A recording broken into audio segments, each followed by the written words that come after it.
Sont encore sous le choc, une semaine après l'agression qui lui a laissé des brûlures au 2e degré à la tête, au visage et au corps. Je marchais tranquillement avec mes amis et j'ai pris un raccourci par là et une madame est sortie, elle m'avait dit de l'eau dessus.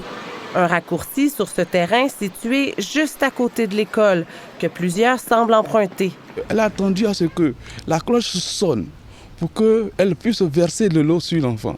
C'est vraiment cruel. C'était terrible parce que moi j'étais dans la chambre que j'ai entendu le cri. Les parents de l'élève de 10 ans, arrivé de la Côte d'Ivoire il y a 2 ans, se sont installés dans le quartier à Longueuil il y a seulement quelques mois. Leur fils fréquente l'école Carillon depuis la rentrée. Je demande à la dame, mais madame, qu'est-ce qui se passe? Pourquoi est-ce que vous jetez l'eau sur l'enfant? Et dit que l'enfant a l'habitude de taper à sa porte depuis 3 ans. Le jour même, on a procédé à l'arrestation d'une dame âgée dans la quarantaine. Elle a été libérée le journée même avec une promesse de comparaître ainsi que des conditions à respecter.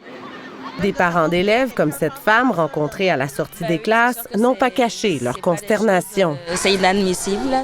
Le service de police de la ville de Longueuil tente de se faire rassurant. Il s'agit d'un cas isolé, puis on demande aux gens qui auraient des conflits avec des voisins ou des citoyens de composer le 911 immédiatement. Hospitalisé, Péniel a quant à lui pu rentrer à la maison dans les derniers jours, mais il ne pourra pas réintégrer sa classe pour un certain temps.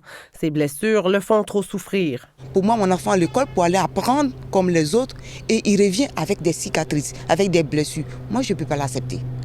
Et je crains pour les autres enfants aussi. La femme dans la quarantaine est libre en attendant sa comparution prévue à la fin janvier. Elle devrait